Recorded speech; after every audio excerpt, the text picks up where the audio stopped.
In the name of Allah, the Beneficent, the Merciful. Set number 13, Urdu से English विकराल. Published by EA Spoken English. We teach online. तुम सबको बराबर समझना चाहिए. You should serve all with the same cause. उसने वलवला अंगेज तकरीर की. He delivered a stirring speech. मेरी मुश्किलात खत्म हो गई. I'm now in smooth water.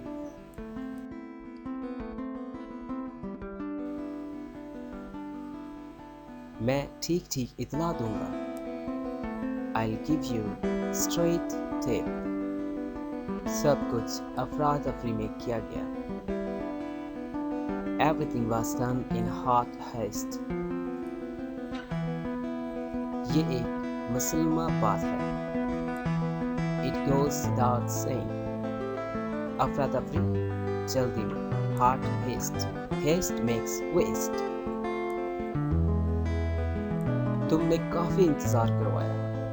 You made me wait so long. तुम समझते क्या हो खुद को? What do you think of you are? मैं क्यों जानना चाहूँगा? Why would I want to know?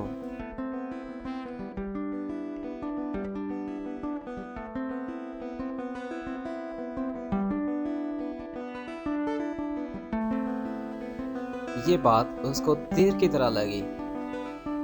It touched him home. शाम को मिलते हैं. Catch up in the evening. ये तो होना ही था. It was inevitable.